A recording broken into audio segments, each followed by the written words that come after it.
Holy shit, boys. You know, it's been a while since I've done any videos like this because when I first did when I first started out on my channel, I did a lot of comic book stuff. Now it's more gaming, but you know what? How about go back to the old times and let's talk about some comic book stuff to be different. Now, as most of you know, some people think, I'm not picking sides here, so I'm just going to say some people think that the DCEU is a mess. Now, obviously the DCEU started with Man of Steel, then it was BVS, Suicide Squad, and now Wonder Woman. Now, Man of Steel didn't do that bad on Rotten Tomatoes because that's the hot topic is how's the DCEU doing on Rotten Tomatoes? Man of Steel, I don't honestly remember what it got, but it wasn't that bad. I think it was in the 60% range, which that's okay. But then you had movies with like BVS and Suicide Squad. Now, I know I could look these up, but I really don't feel like doing that because I'm too lazy. So I think BVS finished at 28% on Rotten Tomatoes, and Suicide Squad, I believe, finished at 25%. Now, my opinion on the movies, Man of Steel, I thought was a good movie. I liked that it was emotional and blah, blah, blah. BVS, I only liked it because of Batman. I'm not saying it was a good movie. I just thought it was okay. Batman was the only reason I went to go see it. Suicide Squad, I don't care what all the critics say. I fucking loved it. So that's just me personally.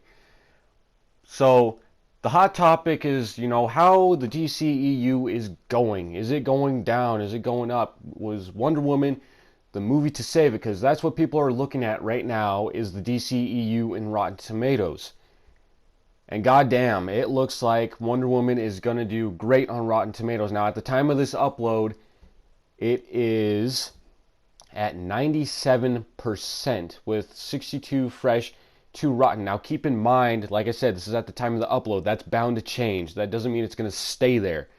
But as of right now, it's looking great because it's even gone up because at first I think it was at 95% and now it's up to 97%. So it's gone up 2-3%.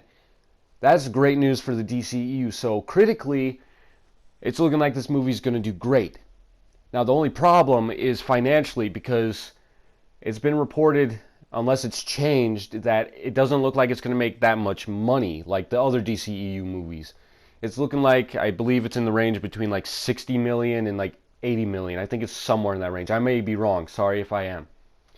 Because, for example, like Suicide Squad got 175 million opening weekend. That's a hell of a lot for a movie.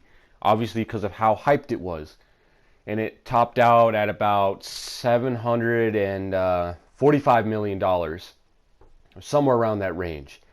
Considering the fact that it didn't open in China, at least I don't believe it opened in China, that's a hell of a lot of money.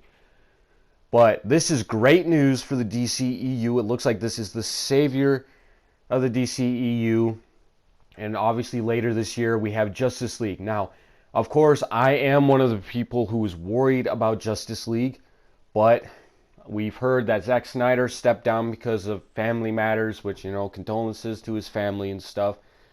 And it's like, I don't want to say this in like a rude way, but I'm kind of happy that Joss Whedon is taking over, and apparently he's been working on it longer than we've known. I'm happy that he's taking over. Because with Zack Snyder, visuals, always phenomenal, but stories, not so good. But back to Wonder Woman. Now, I am not really looking forward to Wonder Woman, but obviously it is a strong female character. I don't know. The trailers never really spoke to me. I'm not saying I won't see it. I will see it probably when it comes out digitally and stuff like that, but I probably won't see it in theaters, but it's looking great. I don't know what I'll think about it, but the general consensus I think that I keep hearing from everybody is that Gal Gadot or Gadot, I don't know. People say her last name differently. I think it's actually Gadot. Gal Gadot did a really good job. I've heard though that there are some parts in the movie where like it doesn't really show her with great acting compared to her peers. So maybe that's one thing. And of course, as with all superhero movies, there's the final act with the climactic battle against the antagonist, which this movie looks like it's going to have like 3. 2 of them you've seen in the trailer. The third one, I'm not going to spoil it for you, but it's pretty freaking obvious if you know who Wonder Woman is and what setting it is. There's your hints. So, overall, this is great news for the DCEU because as of right now, this movie is at 97% on Rotten Tomatoes. And like I said, at the time of this upload, that's where it's at. Like I said, it's bound to change. It could go down or it could stay where it's at. Who knows? But overall, this is great news for the DCEU. A lot of people believed that, well, I think a lot of people believed Suicide Squad was going to be the savior, but we saw how that turned out, even though I loved it. But it's looking like Wonder Woman is the savior for the DCEU, and I'm hoping that just keeps on going. I hope Justice League doesn't fail, but with Joss Whedon finishing it, I have a lot of faith in him because he did the Avengers movies and stuff. He is a great director, so like I said, overall, I know I've said overall about a gazillion times now, but overall, this is great news for the DCEU, and it might give other studios ideas to do more female lead superhero roles, because with comic book movies, it always seems like they're like love interests. That's the main thing. I mean, sometimes villains, but mainly love interests. But it's about time that we see a female hero in the spotlight. So this is great news for the DCEU. At the time of this video, it is at 97% on Rotten Tomatoes, which is great news. Like I said, it could go up, could go down, but as of right now, this is fabulous news for the DCEU.